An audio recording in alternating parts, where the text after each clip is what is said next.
The eviction notice crackled between Emma's fingers like a death sentence. The red ink bleeding through the cheap paper as Manhattan rain pelted the fire escape outside her studio apartment. 30 days. The numbers blurred as tears she refused. 2 sheds stung her eyes. She pressed her back against the door, feeling the weight of 23 years of fighting for survival settle into her bones, the children's laughter. From the daycare center still echoed in her memory, 3 weeks old. Now, but sharp as fresh wounds. Budget cuts, they'd said. Last hired, first fired. Her degree meant nothing when she couldn't afford to finish it. Her 5 years of experience meant nothing when desperation lined up behind every job posting.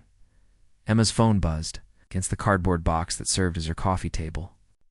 Another rejection email. She didn't need to read it to know the words by heart.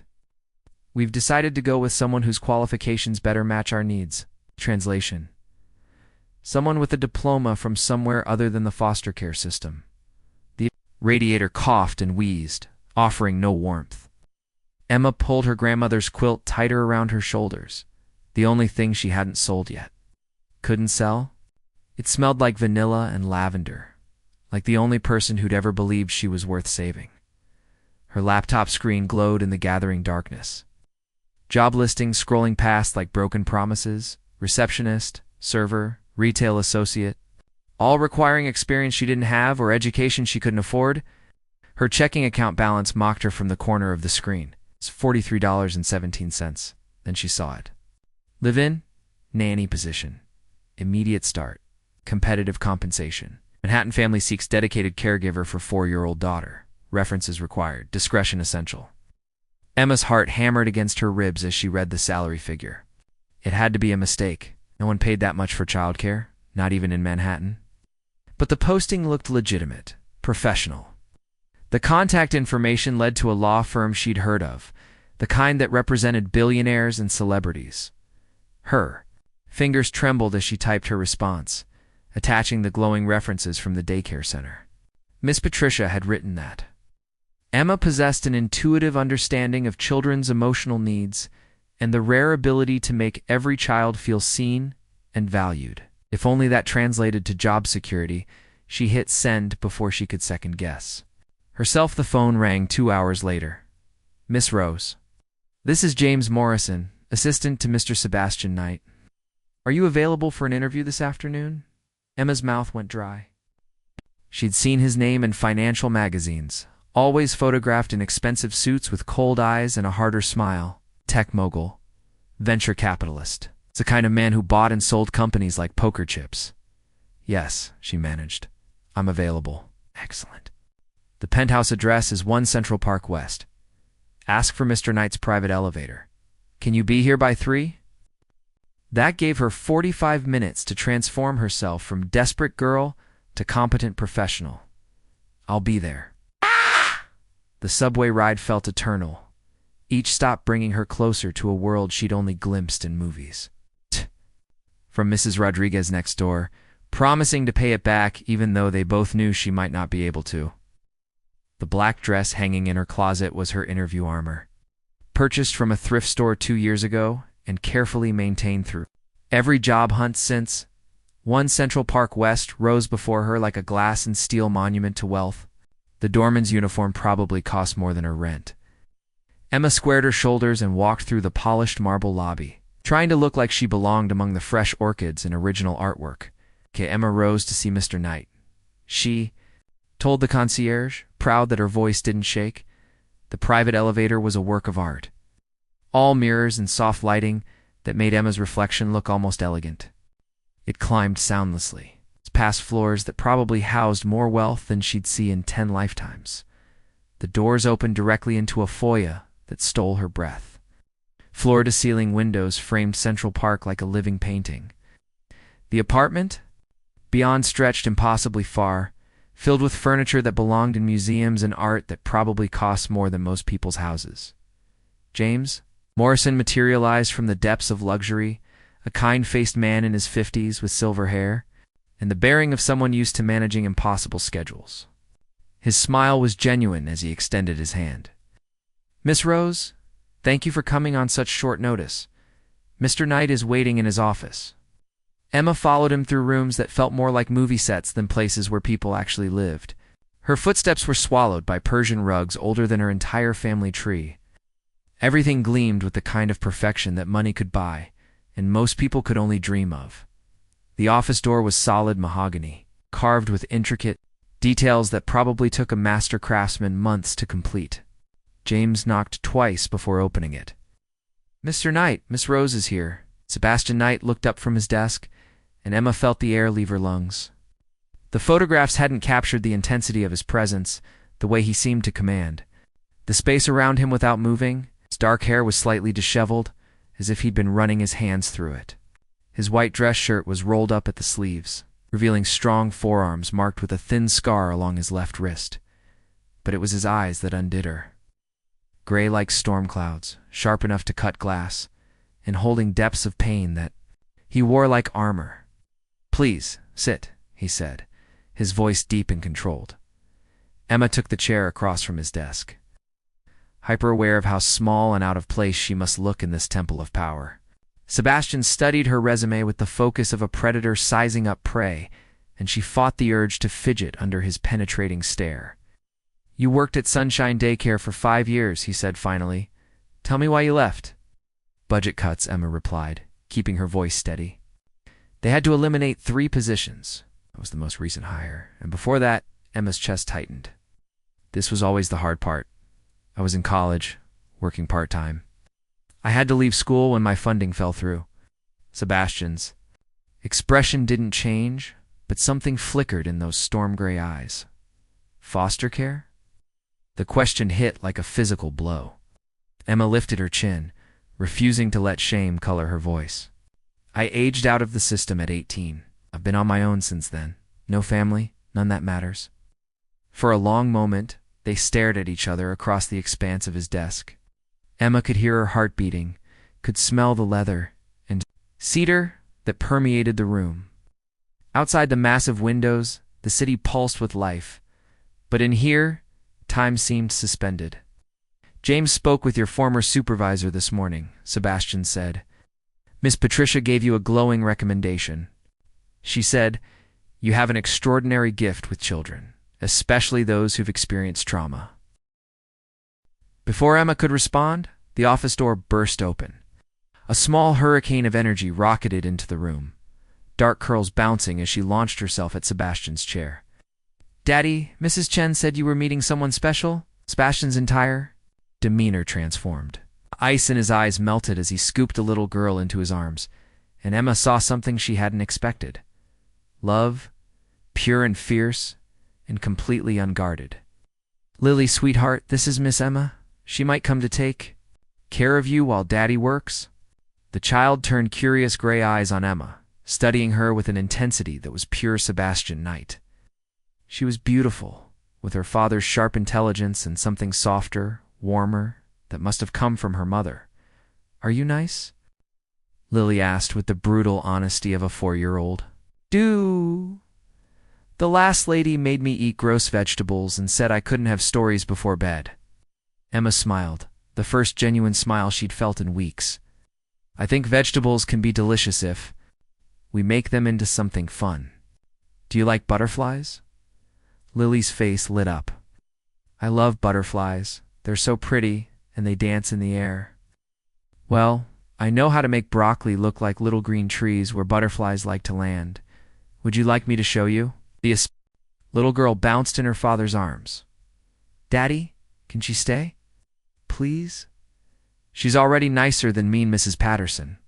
Sebastian's eyes met Emma's over his daughter's head, and something passed between them. Recognition, maybe. 2 people who understood what it meant to protect something precious in a world that didn't care about the vulnerable. "Why don't you go help Mrs. Chen with your afternoon snack?" Sebastian suggested gently. "Miss Emma and I need to finish talking." After Lily skipped out of the room, chattering about butterfly trees, Sebastian leaned back in his chair.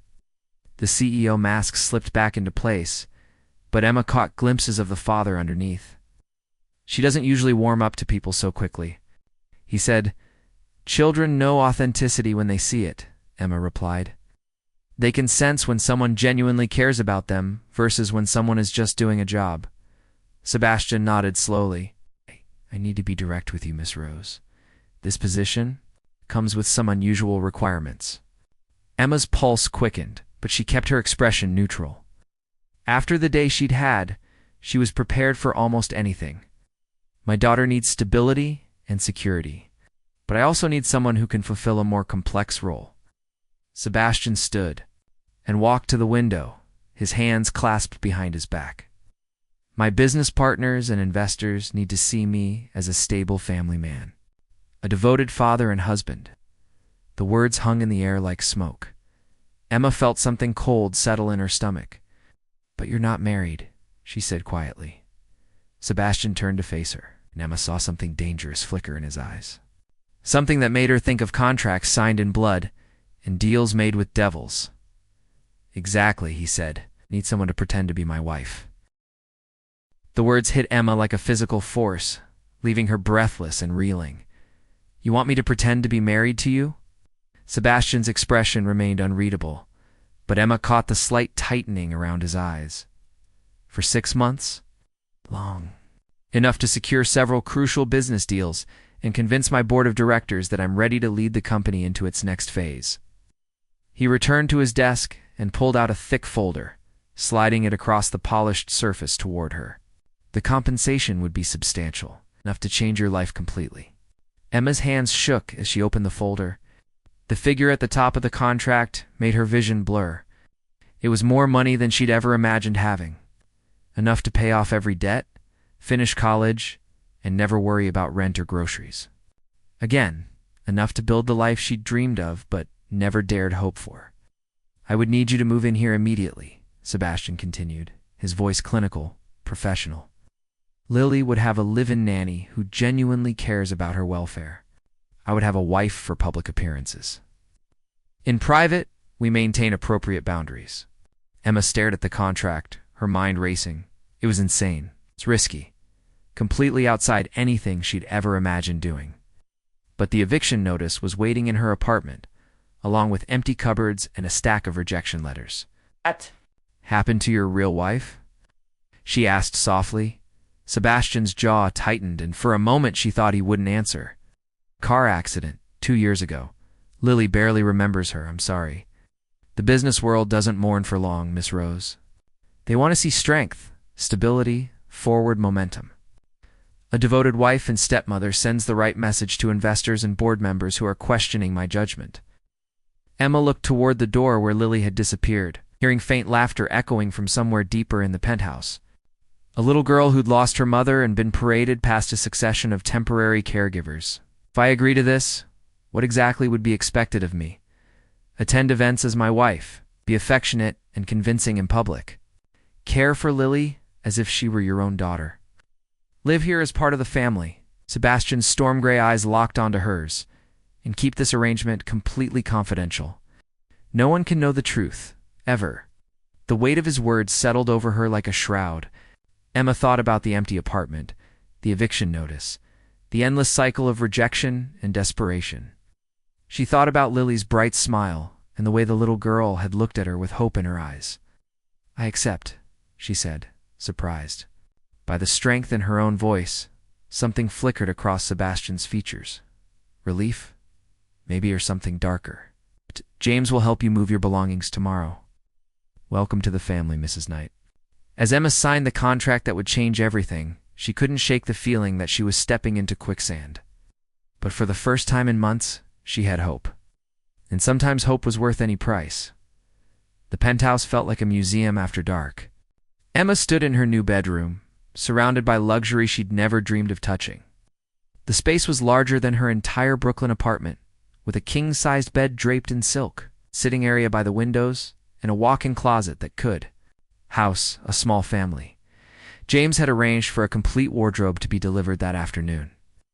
Designer dresses, elegant shoes, jewelry that probably costs more than most people's cars. Emma ran her fingers over a midnight blue evening gown, marveling at the softness of the fabric. Miss Emma.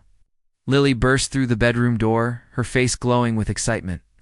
Daddy says we're having breakfast together like a real family? Tomorrow, Emma's heart clenched at the little girl's enthusiasm. That sounds wonderful. What's your favorite breakfast food? Pancakes. But Mrs. Chen always makes them round and boring. Can you make them into shapes? I think we can manage some butterfly pancakes, Emma said, kneeling to Lily's level. You like that? Lily threw her small arms around Emma's neck, hugging her with the fierce intensity that only children possessed. I'm so happy you're here. Daddy smiles more when you're around. The words hit deeper than Emma expected. She'd only been here a few hours, but she'd already noticed how Sebastian's mask slipped when he looked at his daughter. The CEO disappeared, replaced by a man who loved someone more than his own life. We should get you ready for bed, Emma said gently. Tomorrow's going to be a big day. As she tucked Lily into her princess-themed bedroom, complete with hand-painted murals and a canopy bed fit for royalty, Emma felt the weight of responsibility settle onto her shoulders. This wasn't just about money anymore. This little girl deserved someone who would fight for her happiness. Will you read me a story? Lily asked, clutching a well-worn stuffed elephant.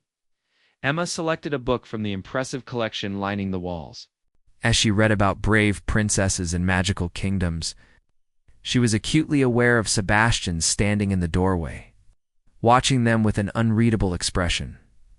After Lily fell asleep, Emma found him in the kitchen, standing by the massive windows that overlooked the glittering city. He'd changed into jeans and a black sweater, looking more human than the intimidating CEO she'd met that afternoon. She likes you, he said without turning around. She's easy to like. Remarkable, Sebastian. He turned at the sound of his name, something shifting in his expression. Most people find her challenging. She's been through a lot of changes, a lot of temporary people in her life. Children need consistency. They need to know someone will show up for them no matter what. Sebastian studied her with those penetrating gray eyes. Is that what you needed when you were her age? The question cut too close to old wounds. Emma wrapped her arms around herself, suddenly feeling exposed despite the luxurious surroundings. Everyone needs that, she said quietly. Before Sebastian could respond, his phone rang. He glanced at the screen, and his expression darkened. I have to take this. We have our first public appearance tomorrow night. A charity gala. Several major investors will be there, along with board members. Emma's stomach fluttered with nerves. What should I expect? Smile. Be charming. Convince everyone that you're completely in love with me. Sebastian's tone was matter-of-fact, but Emma caught something else underneath. Challenge, maybe? Or a warning? Can you do that? He asked. Emma met his gaze, drawing on every ounce of strength she'd built surviving on her own.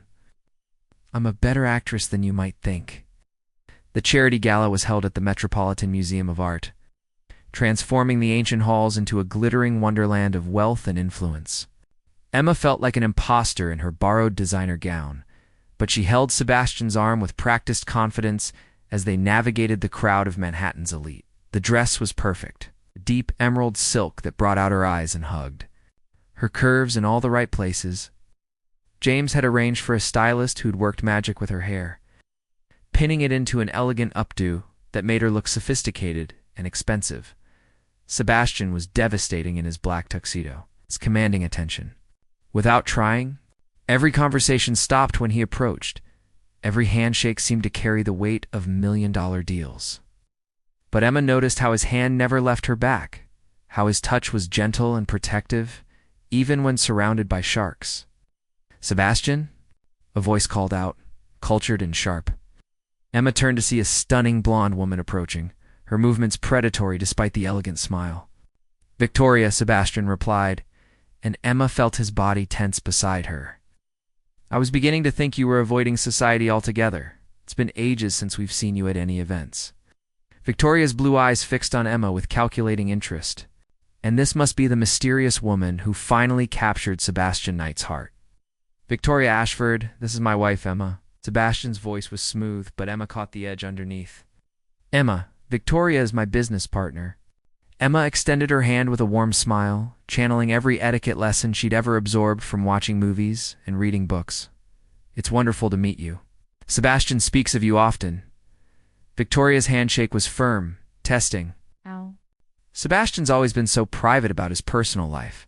Tell me, how did you two meet?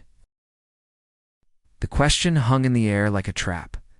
Emma felt Sebastian's hand tighten slightly on her back, a warning. They hadn't discussed their cover story in detail, hadn't prepared for this level of scrutiny. At Lily's school, Emma said smoothly, the lie flowing easily. I was volunteering with the children's reading program. Sebastian came to pick up Lily one afternoon, and we started talking about books. Turned out we both loved the same obscure poetry collection. Sebastian's surprise was almost imperceptible, but Emma felt it. She'd just given them a believable meet-cute, complete with emotional depth and shared interests.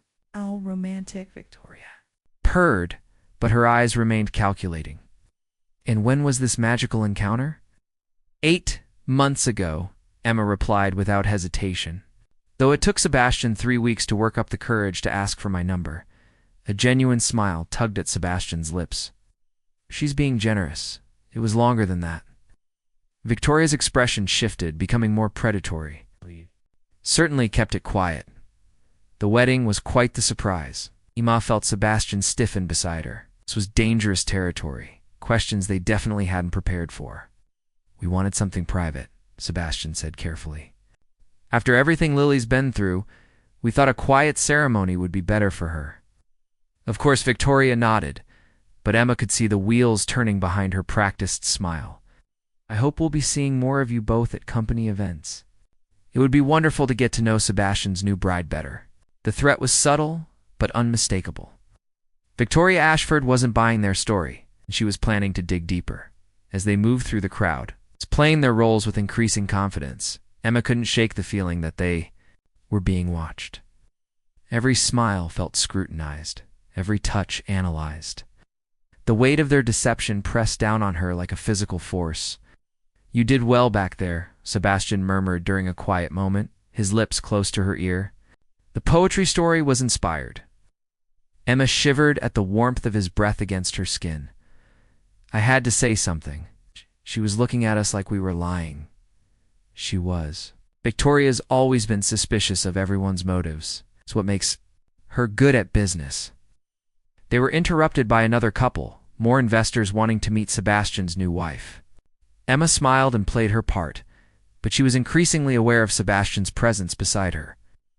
The way his hand felt against her back, the subtle scent of his cologne, the way his eyes softened when he looked at her. It was just an act, she reminded herself. They were both playing roles, but as the evening wore on, the lines began to blur. During a moment when they were alone on a balcony overlooking Central Park, Sebastian turned to her with an expression she couldn't read. You're not what I expected, he said quietly. What did? You expect someone more desperate, more willing to do anything for money? His gray eyes searched her face. You're protecting Lily as much as you're helping me. Why? Emma looked out over the glittering city, choosing her words carefully. Because she deserves someone who sees her as more than just a job. Because she's already been let down by too many adults who are supposed to care about her. Sebastian. It was quiet for so long that Emma wondered if she'd said something wrong. She turned back to him. His expression was raw, unguarded. Her mother walked out when Lily was 6 months old, he said, his voice barely above a whisper, said she. Wasn't ready for the responsibility. Wasn't cut out for motherhood. She died in the accident while running away to start over somewhere else. The confession hit Emma like a physical blow. She'd assumed Sebastian was a widower, that his wife had been devoted to their daughter. The reality was so much more complicated, so much more painful, Sebastian. I'm sorry I didn't know. No one does. The official story is that we were happy that she died tragically while coming home to us. His laugh was bitter. Even in death, I'm paying for her lies. Emma understood then why the fake marriage was so important to him. It wasn't just about business deals or board approval. It was about rewriting a story that had been built on abandonment and betrayal. Lily will never know, she said firmly. Whatever happened before, she'd grow up believing her mother loved her. Sebastian's eyes met hers, and Emma saw something dangerous flicker in their depths. Gratitude, maybe, or something deeper. We should go back inside, he said. But neither of them moved. The tension stretched between them, electric and impossible to ignore. For a moment, Emma forgot they were acting, forgot this was all pretend. Oh. Sebastian's hand came up to cup her cheek, his thumb brushing across her skin with devastating gentleness.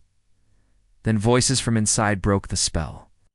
Sebastian dropped his hand and stepped back, the CEO mask sliding back into place. "The Hendersons want to meet you," he said, his voice carefully neutral. "They're major investors." As they walked back into the glittering world of wealth and deception, Emma couldn't shake the feeling that something fundamental had shifted between them. The performance was becoming something else, something more dangerous, something real. 3 weeks into their arrangement, Emma woke to find Lily burning with fever and struggling to breathe. She burst into Sebastian's bedroom without knocking, finding him already awake and reaching for his phone. "Emergency room," Emma said breathlessly. Lily limp in her arms. "She needs to go now." Sebastian was out of bed instantly, pulling on clothes with efficient speed. "I'll call James to bring the car around." "No time," Emma said, already moving toward the door. "We'll take a taxi." The ride to the hospital passed in a blur of traffic lights and Emma's whispered reassurances to the sick little girl. Sebastian held them both, his usually controlled demeanor cracking as Lily's breathing became more labored. In the emergency room, they were a picture of panicked parents. Sebastian's arm never left Emma's shoulders as they paced the waiting area, both refusing to sit while their daughter was being examined. Emma didn't notice how naturally they'd fallen into the roles, how real their terror felt. "Mr. and Mrs. Knight." The doctor emerged after what felt like hours. "Lily has pneumonia, but we caught it early. She needs to stay overnight for monitoring." "And for antibiotics?" Emma's knees nearly gave out with relief. Sebastian's hand tightened on her shoulder, steadying her. "Can we see her?" Emma asked. "She's been asking for her parents." As they sat beside Lily's hospital bed, watching her sleep peacefully for the first time in hours, Emma became aware of Sebastian watching her with an intensity that made her pulse quicken. "You called her your daughter," he said quietly. "We first arrived, you told the nurse she was your daughter." Emma felt heat rise in her cheeks. "I didn't think. She was sick and you love her." It wasn't a question. Emma looked at Lily's small face, peaceful now against the white hospital pillows. "How could I not? She's extraordinary." Something shifted in Sebastian's expression, becoming more complex, more dangerous. "She loves you too." She told the doctor that her mommy makes the best butterfly pancakes in the world. The words hit Emma like a physical blow. Lily had called her mommy. Not to Sebastian, not as part of their act, but to a stranger, when she was scared and sick. "Sebastian, I never meant for her to. I know." His voice was rough. "But maybe it's not such a bad thing." Their eyes met across Lily's bed, and Emma felt the ground shift beneath her feet. This wasn't part of the contract, these feelings, this growing sense of family. The way her heart raced when Sebastian looked at her like she was something precious. The next morning, they brought Lily home together, taking turns carrying her and reading her favorite stories. Emma made butterfly pancakes while Sebastian worked from home, both of them reluctant to leave the little girl's side. "I need to tell you something," Sebastian said, when Lily had gone down for her afternoon nap. They were sitting in the living room, the afternoon sun streaming through the massive windows. Emma's stomach tightened. "What is it?" "The board meeting is next week. The final vote on the merger that will make or break the company." Sebastian's gray eyes were unreadable. "There will be photographers, business reporters. If we succeed, everyone will know your face." "That was always part of the deal," Emma said, though her voice sounded uncertain, even to her own ears. Sebastian leaned forward, his intensity focused entirely on her. "Because somewhere along the way, this stopped being just business for me." The confession hung between them like a lit fuse. Emma felt her carefully constructed walls beginning to crumble. "Sebastian, we can't what? Can't acknowledge that. You fit into our lives like you were always meant to be here. Can't admit that Lily is happier than she's been since her mother left. Can't recognize that I haven't thought about anyone but you in weeks." Emma stood abruptly, pacing to the windows. The city stretched below them. Millions of people living their honest lives while she played house with a man who'd hired her to lie. "This is exactly what we can't do," she said, her back to him. "We can't blur the lines between what's real and what's performance. It's too dangerous." She heard Sebastian rise, felt him cross the room until he was standing just behind her. His hands came to rest on her shoulders, warm and solid and completely devastating. "What if I told you I want to make it real?" he said quietly. "What if I want to rewrite the contract?" Emma closed her eyes, fighting against the hope that bloomed in her chest. You don't know what you're saying? I'm exactly what I'm saying. Sebastian's voice was rough with emotion. "I'm saying I want you to stay. Not as an employee, not as part of a business arrangement. I want you to stay because you want to be here, because you love us as much as we love you." Emma turned in his arms, her heart breaking at the vulnerability in his eyes. "Sebastian, marry me," he said. "For real this time. Be Lily's mother. Be my wife. Let's make this family legitimate." The proposal she'd never dared dream of hung in the air between them. Emma wanted to say yes with every fiber of her being, wanted to throw caution away and leap into the life she'd always wanted. Instead, she stepped back, wrapping her arms around herself like armor. "I need time to think," she whispered. Sebastian's expression shuddered, the CEO mask sliding back into place. "Of course. Take all the time you need." But Emma could see the hurt in his eyes, could feel the distance already growing between them. That night, she lay awake, staring at the ceiling, her mind racing. Everything she'd ever wanted was being offered to her on a silver platter. A family who loved her, financial security, a future that stretched ahead bright with possibility. So why? Did it feel like she was standing on the edge of a cliff?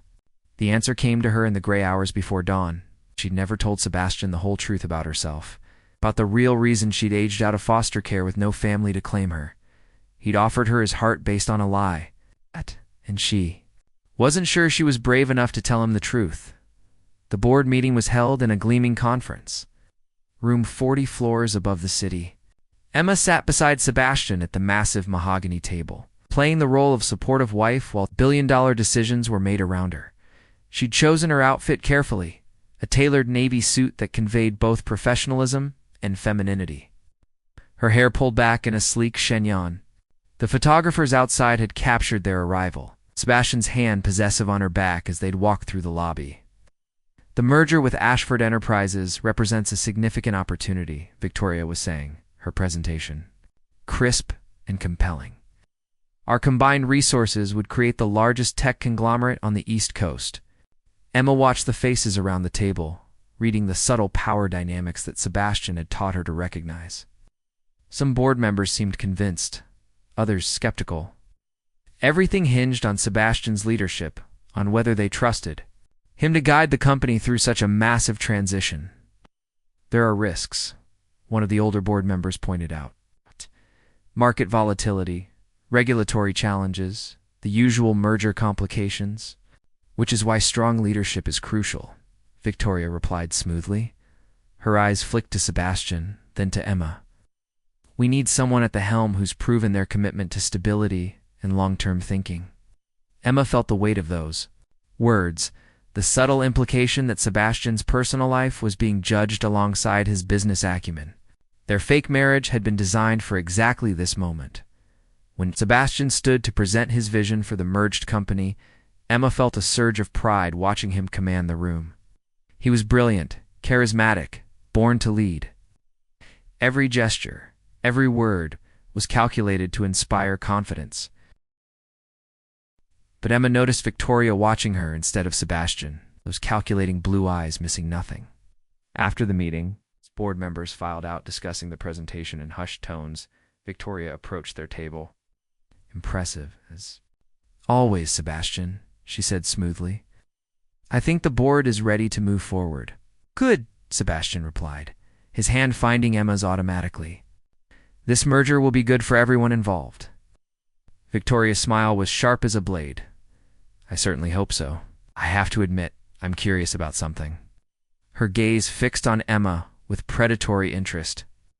"I did some research into your background, Emma. Fascinating reading." Emma's blood turned to ice. I'm sorry. Your educational history, employment records, even your time in foster care. Quite a compelling story, really. Victoria's tone was conversational, but Emma could hear the threat underneath. I have to wonder why someone with your particular background would be so well-versed in obscure poetry collections. The room seemed to tilt around Emma. Sebastian's hand tightened on hers, but she could feel him tensing beside her.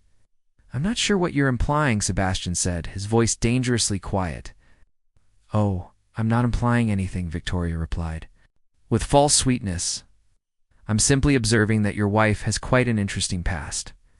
The kind of past that might make for compelling media coverage, especially during such a high-profile merger. Emma understood the threat perfectly. Victoria had done her homework, had discovered the truth about their arrangement. She was offering Sebastian a choice: proceed with the merger and risk having their deception exposed, or back down and lose everything he'd worked for. I think this conversation is over, Sebastian said, standing slowly. Victoria's smile widened. Of course, I'm sure we'll have many more opportunities to chat once the merger is finalized. Emma, it's been so enlightening getting to know you better. As Victoria walked away, her heels clicking against the marble floor like a countdown timer, Emma felt the walls of their carefully constructed world begin to collapse. She knows, Emma whispered, her voice barely audible. Sebastian's jaw was tight with controlled fury. How much do you think she found out? Enough. Emma's hands were shaking. Sebastian, there's something I need to tell you. Something I should have told you from the beginning.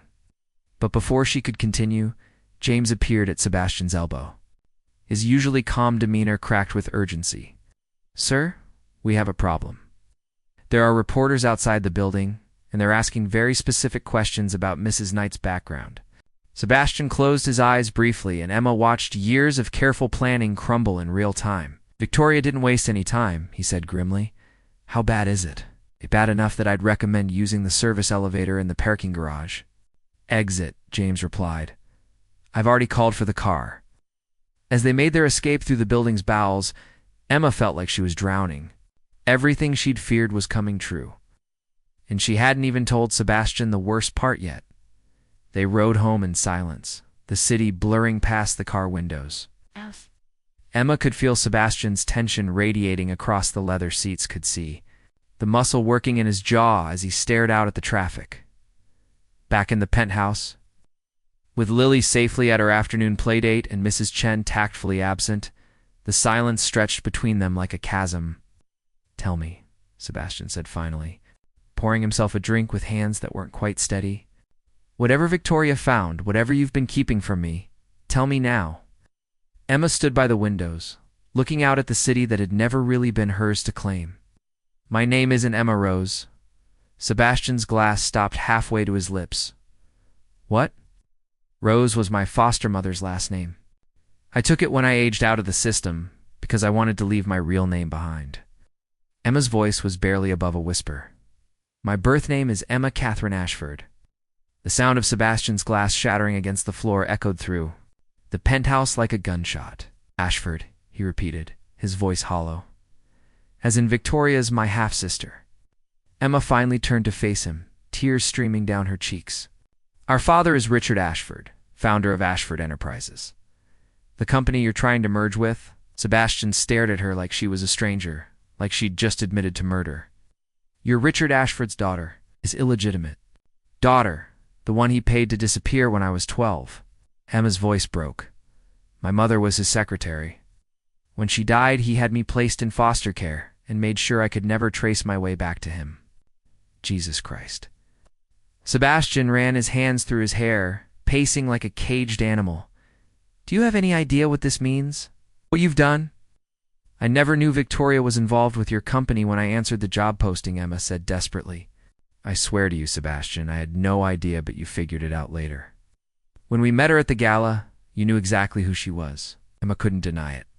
She'd recognized Victoria the moment she'd seen her, had felt the old, familiar stab of pain and jealousy. Her half-sister legitimate and acknowledged everything Emma could never be. Why didn't you tell me then? Sebastian's voice was deadly. Quiet, because I was terrified you'd think I was working with her. that this was all some elaborate setup. Emma wiped her eyes with the back of her hand.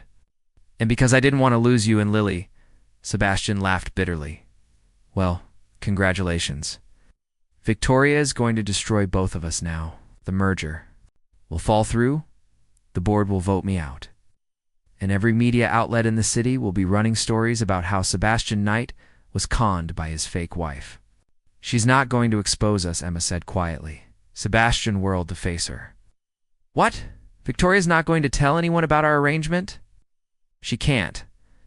Not without admitting she hired a private investigator to dig into your personal life. The board wouldn't appreciate that kind of violation of privacy. Then what does she want? Emma closed her eyes, feeling the last of her courage drain away. She wants me gone. She's always wanted me gone. And now she has the perfect leverage to make it happen. As if summoned by their conversation, Sebastian's phone buzzed with a text message. He glanced at it and his face went white. What is it? Emma asked. Sebastian held up his phone, showing her the screen. The message was from Victoria. It contained a single photo. Emma and Sebastian at the hospital with Lily, looking every inch the devoted family below it. A simple message. Such a touching family moment. It would be a shame if certain facts about Emma's identity came to light before the board's final vote next week. Perhaps we should discuss terms. Emma sank into the nearest chair, the weight of her deception finally crushing her completely. She's going to blackmail us. No, Sebastian said, his voice cold as winter. She's going to blackmail you, because, as of right now, our arrangement is over. The words hit Emma like a physical blow. Sebastian, please, you lied to me. About everything. About who you are. About your connection to Victoria. About your family. Sebastian's eyes were ice. All the warmth she'd grown to love frozen out of them. How am I supposed to trust anything you've ever told me? Because everything else was real, Emma whispered. My feelings for you and Lily, the way I care about this family we've built, that's all real, is it? Or is this just another performance? Sebastian's voice was brutal in its control. How do I know you weren't working with Victoria from the beginning? How do I know this whole thing wasn't designed to destroy me? Emma felt her heart shattered, but she lifted her chin with dignity. You don't. You'll just have to decide whether you trust me or not. For a moment, she saw something flicker in his eyes, doubt maybe, or hope. Then his expression closed off completely. Pack your things. I want you gone by tomorrow morning. As Sebastian walked out of the room, leaving Emma alone with the wreckage of their relationship, she realized Victoria had won after all. She'd found the perfect way to destroy both Emma and Sebastian. With one calculated move. The fake wife was about to become a real casualty. Emma packed her few belongings in the pre-dawn darkness, her hands moving mechanically while her heart bled. The designer clothes stayed in the closet. The jewelry remained in its velvet boxes. She took only what had been hers before Sebastian. Night changed her world. The irony wasn't lost on her. She was leaving with exactly what she'd brought. Nothing. Lily's voice echoed from down the hall, asking Mrs. Chen where Mommy was. The word was a dagger through Emma's chest.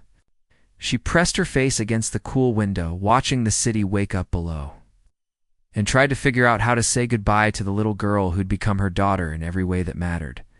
Leaving without saying goodbye? Emma turned to find Sebastian in the doorway, still in yesterday's wrinkled shirt, his hair disheveled. He looked like he'd spent the night pacing and drinking, which he probably had. I thought it would be easier, Emma said quietly. For everyone. Lily's been asking for you since she woke up.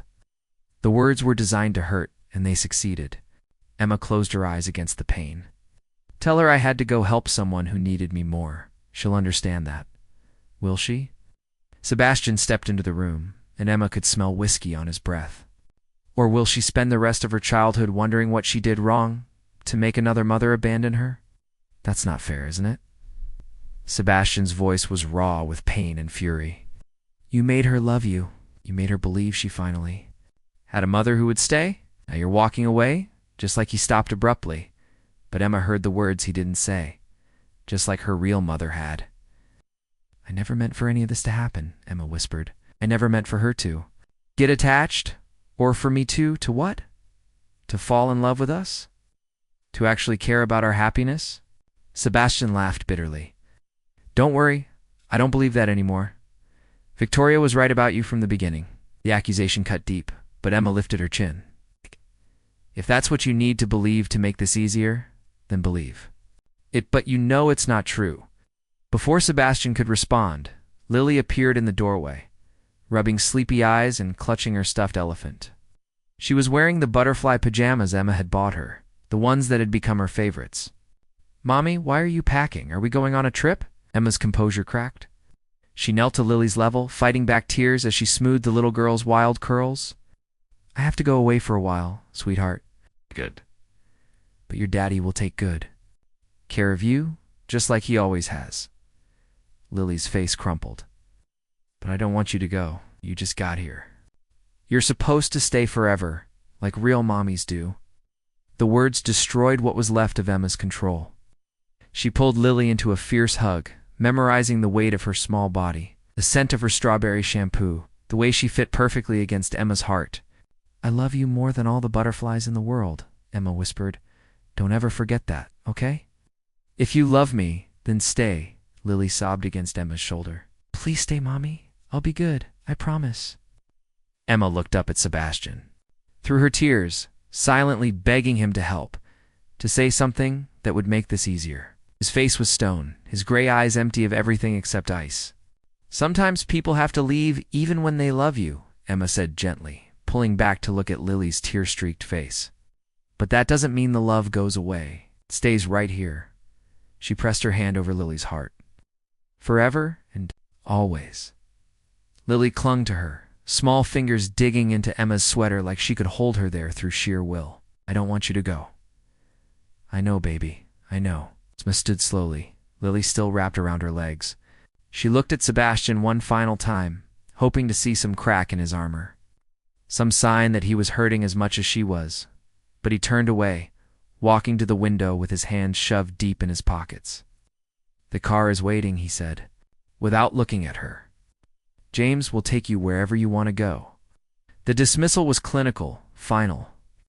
Emma unwrapped Lily's arms gently, kissing her forehead one last time before walking out of their lives in the elevator. Surrounded by mirrors that reflected her broken reflection endlessly, Emma finally allowed herself to cry. Great. Gulping. Sobs that echoed off the marble walls as the numbers counted down to ground level. To the end of everything, James was waiting by the car, his usually composed expression troubled. Where would you like to go, Miss Rose? Emma realized she had nowhere to go. Her old apartment was occupied by new tenants. She had no friends, no family, no safety net, except the money Sebastian had already paid her. Money that felt like blood money now. A hotel, she said finally. Somewhere quiet. As the car pulled away from 1 Central Park West, Emma turned 4. One last look at the building that had briefly been home. In the penthouse windows, she could see Lily's small silhouette pressed against the glass, her heart shattered all over again. The hotel room was generic and sterile, a sharp contrast to the luxury she'd grown accustomed to. Emma sat on the edge of the bed, staring at her phone and the message Victoria had sent an hour after she'd left. Smart choice. Perhaps we can discuss your severance package over lunch tomorrow. The Plaza, noon. Come alone. Emma had ignored it. Just as she'd ignored Sebastian's calls from reporters and the financial news alerts about Ashford Enterprises' stock fluctuations. The merger was still happening, which meant Victoria was getting everything she'd wanted. A knock at the door interrupted her brooding. Emma opened it to find James Morrison standing in the hallway, looking every inch the concerned father figure she'd never had. May I come in? He asked gently. Emma stepped aside, too tired to be surprised. How did you find me? I've been managing Sebastian's life for 15 years, tracking down missing persons as part of the job description. James settled into the room's single chair, studying Emma with kind eyes. Though you're the first fake wife I've had to locate. Despite everything, Emma felt her lips twitch. How's Lily? It's heartbroken. She won't eat, won't play. Keeps asking when her mommy is coming home. James paused meaningfully. Sebastian's not much better, though he's handling his grief with expensive whiskey and extended working hours. He'll get over it. They both will. Will they? Because from where I'm sitting, It looks like two people who genuinely love each other are destroying themselves out of pride and fear. Emma sank into the chair across from him. You don't understand the whole situation. I understand that, Sebastian. Hasn't slept since you left. I understand that he spent 2 days staring at his phone, writing texts to you that he deletes before sending. I understand that he's furious at himself for letting you walk away. Emma's heart clenched, but she forced herself to stay strong. He doesn't trust me. Thinks I was working with Victoria all along. Sebastian doesn't trust anyone, Emma. His first wife abandoned him and Lily for another man. His business partner just tried to blackmail him through you. Trust isn't exactly his strong suit. James leaned forward. But he trusted you. More than he's trusted anyone in years. That's what terrifies him. It doesn't matter now. Victoria won. She got me away from Sebastian. She's getting her merger, and she's proven once, again, that I don't belong in that world. James was quiet for a long moment. When he spoke again, his voice was gentle but firm. What if I told you there was still a way to fix this? All of it. Emma looked up sharply. What do you mean? Victoria's blackmail only works if she has something. To hold over your heads? But what if the truth came out on your terms instead of hers? James, you don't understand. I understand that you're Richard Ashford's daughter. I understand that Victoria's been trying to erase you from existence since she found out about you 15 years ago. I understand that she's about to discover. She's made a very serious miscalculation. Emma felt something flutter in her chest. Hope. Dangerous and painful. What are you talking about? James smiled, and for the first time since she'd left the penthouse, Emma saw a glimpse of light in the darkness. Richard Ashford is dying, Emma. Pancreatic cancer, stage 4. He has maybe 3 months left. James's expression grew serious. And according to his original will, the one he wrote before Victoria convinced him to disinherit you, you're entitled to 40% of Ashford Enterprises. The room spun around Emma. That's impossible. You made sure I could never, he made. Sure, you couldn't find him while he was healthy and powerful, but dying men often want to make amends. James pulled out an official-looking document. His lawyers contacted Sebastian's firm yesterday. They want to meet with you. Emma stared. At the papers, her hands shaking. Victoria will never let this happen. Victoria doesn't get a vote. The original will was never legally changed, just hidden. Richard's lawyers have been looking for you for months. The question is, what are you going to do with this information? As he moved toward the door, Emma called after him. Why are you helping me? James turned back, his expression soft. Because I've watched Sebastian build walls around his heart for years. You're the first person who managed to tear them down? And because that little girl deserves to have her mother come home. After he left, Emma stared at the legal documents until the words blurred together.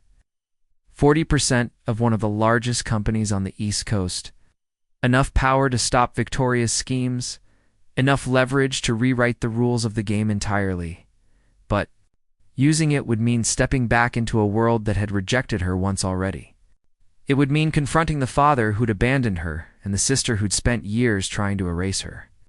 Existence, it would mean risking everything for a chance to save the family she'd lost. Emma picked up her phone and dialed a number she'd memorized but never called. Richard Ashford's office, a crisp voice answered. This is Emma Catherine Ashford, she said, her voice steady, despite her racing heart. I believe my father wants to see me. Richard Ashford was dying in a penthouse that rivaled Sebastian's in luxury, but felt cold as a tomb. Emma stood in the marble foyer, her hands steady despite the earthquake in her chest. 15 years of abandonment, of wondering why she wasn't worth loving, had led to this moment. Her father looked smaller than she'd expected, diminished by illness and time. The powerful businessman she'd imagined as a monster was just a sick old man, surrounded by machines that counted his remaining heartbeats. Emma. His voice was papery, thin. You look like your mother. The words hit harder than she'd expected. You remember her? I remember everything. Richard's eyes, still sharp despite his frailty, studied her face. I remember being a coward who chose reputation over responsibility. I remember letting Victoria convince me that you were better off. Without the Ashford name, Emma settled into the chair beside his bed, keeping her distance, but no longer running.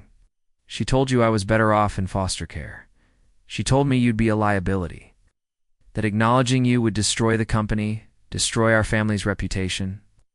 Richard's laugh turned into a coughing fit. I was 55 years old, and I let a 20-year-old girl make my decisions for me. Why? The question came out raw, 15 years of pain condensed into a single word. Why wasn't I worth fighting for? Richard closed his eyes, and Emma watched. Tears leaked from the corners, because I was a coward. Because I convinced myself that money in a trust fund was the same as love. Because I thought Victoria was right when she said you'd come looking for handouts eventually. I never wanted your money.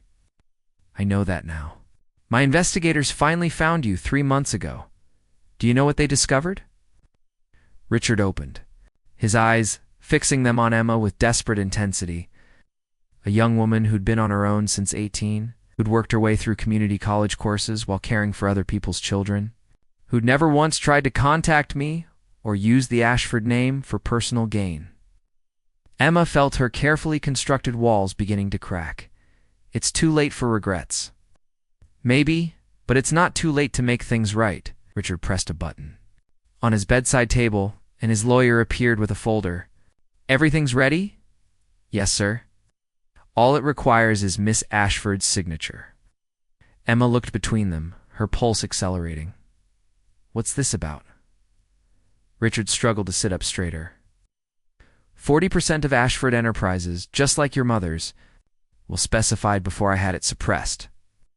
Control of the board, oversight of all major decisions, including mergers. The magnitude of what he was offering hit Emma like a tidal wave. You're giving me the power to stop Victoria? I'm giving you what should have been yours all along. Go. Richard's voice strengthened with purpose.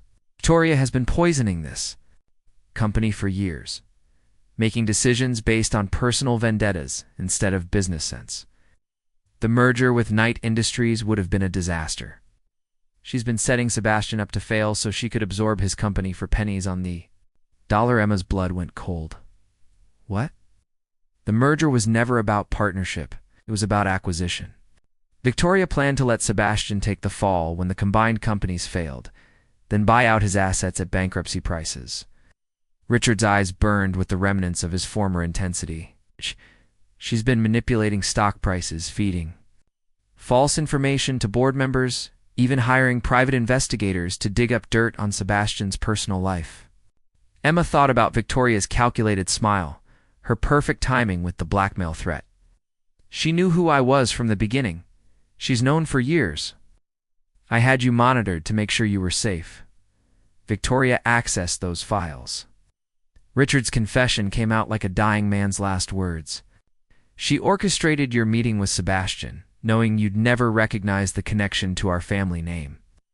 She thought she could use you to destroy him from the inside. The room spun around Emma as pieces clicked into place. The job posting. That had appeared exactly when she needed it most. Victoria's immediate suspicion at the charity gala. The perfectly timed blackmail. I was her weapon, Emma whispered. You're supposed to be. Instead, you became something she didn't count on. Richard reached for Emma's hand with fingers that felt like paper. You became real. You made Sebastian happy, gave Lily a mother, built something genuine out of her manipulation. Emma pulled her hand away, pacing to the windows that overlooked Central Park. Somewhere in those buildings was Sebastian, hating her for lies she'd never meant to tell. Somewhere was Lily, crying for the mother who'd abandoned her again. It doesn't matter now. Sebastian thinks I betrayed him. He'll never trust me again. Then prove him wrong. Richard's voice carried the ghost of the authority that had built. An empire? Sign those papers. Take control of the board meeting tomorrow. Stop Victoria from destroying the man you love. Emma stared at the legal documents, her future balanced on a signature. And what happens to you? Victoria's still your daughter? Victoria stopped being my daughter the day she convinced me to abandon you. Richard's smile was sad but determined. She made her choice 15 years ago. Now I'm making mine. The board meeting was chaos, before Emma even entered the room. Through the glass walls, she could see Victoria presenting to a table full of nervous executives while Sebastian sat stone-faced at the far end. His jaw tight with controlled fury, Emma took a breath, straightened the navy suit she'd worn like armor, and walked through the doors that would either save everything or destroy what was left of her life. "I'm sorry I'm late," she said quietly, and watched every head turn in her direction. Victoria's presentation died mid-sentence. Sebastian's eyes widened with shock and something that might have been hope. The board members looked confused, unsure who this woman was or why she'd interrupted their crucial meeting. "Emma," Victoria said with false brightness, "how lovely to see you again." "Oh, I'm not sure this is the appropriate venue for actually, it's exactly the appropriate venue." Matt took her seat at the table, placing Richard's folder in front of her with deliberate precision, especially since I'm now the majority shareholder in Ashford Enterprises. The silence that followed was deafening. Victoria's face went white, then red, then settled into a mask of barely controlled rage. "That's impossible," she said through gritted teeth. "Is it?" Emma opened the folder, revealing the signed documents that transferred 40% of the company into her name. "I believe you'll find everything is perfectly legal. As Richard Ashford's acknowledged daughter and heir, I'm entitled to representation on this board and voting rights on all major decisions." One of the board members cleared his throat. "I'm sorry, but who exactly are you?"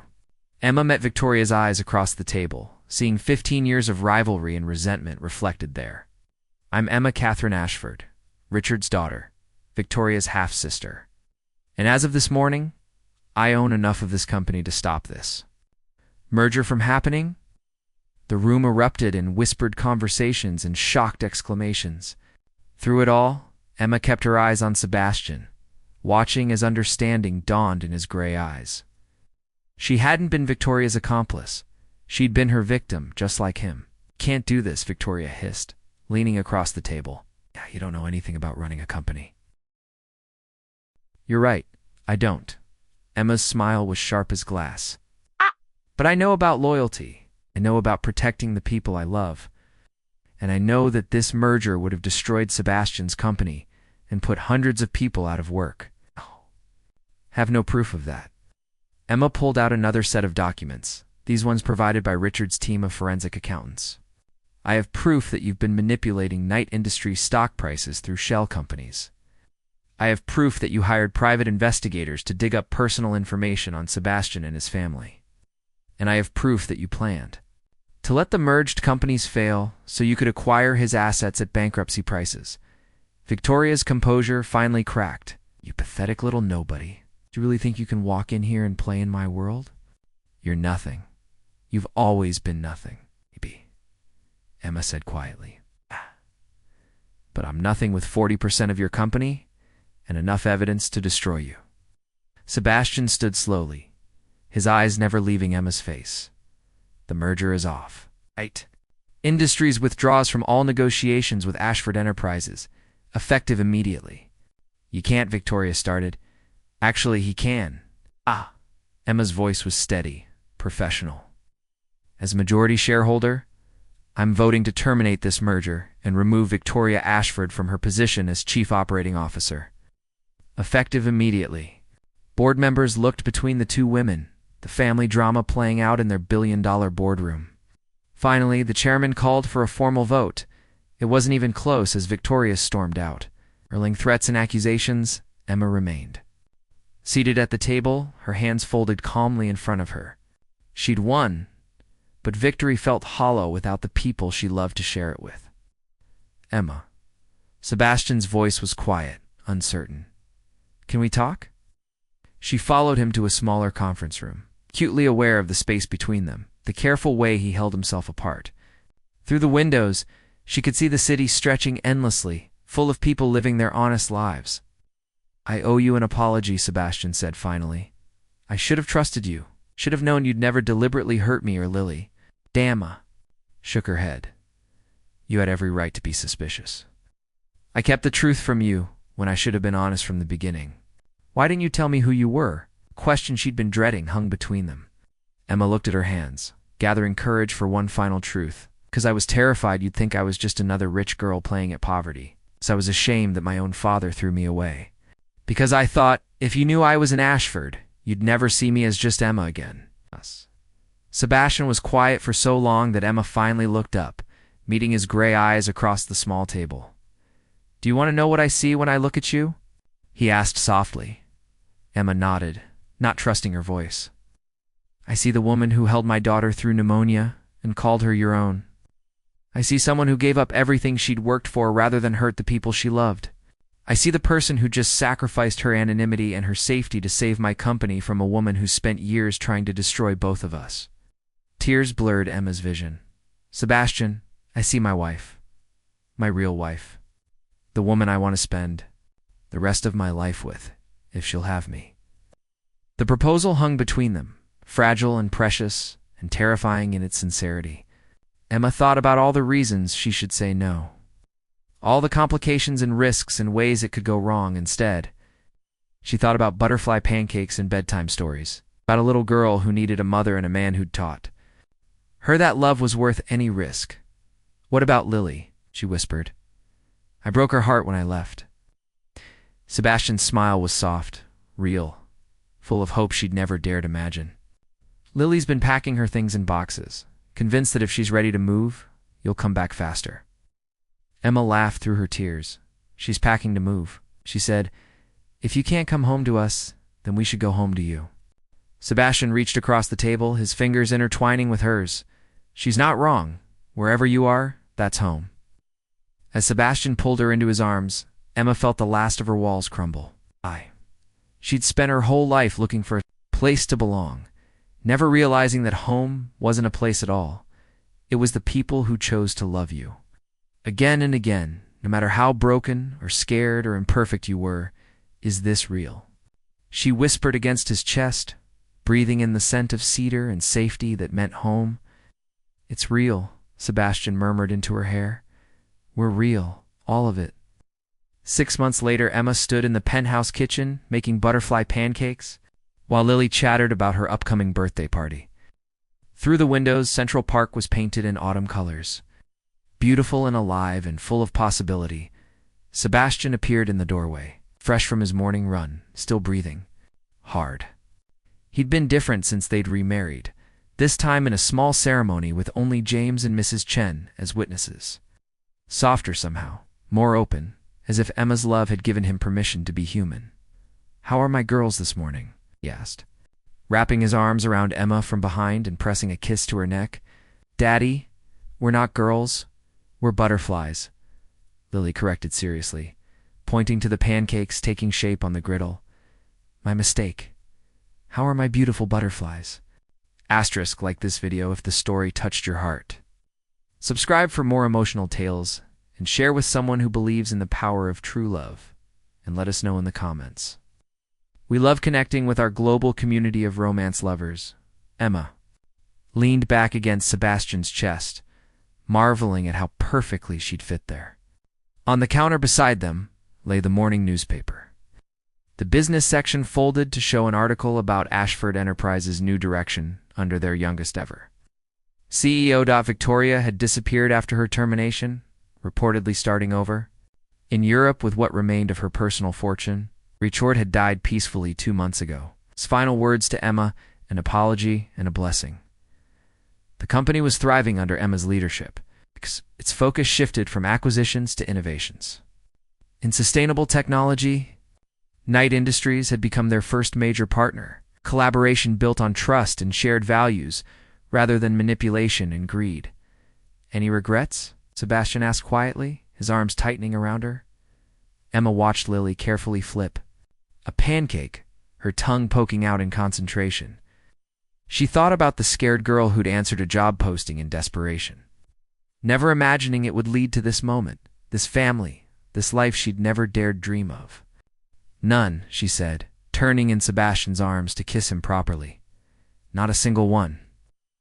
As they sat down to breakfast together, sunlight streaming through the windows and Lily's laughter filling the space between them, Emma realized she'd finally found what she'd been searching for her entire life. She'd found home. The end.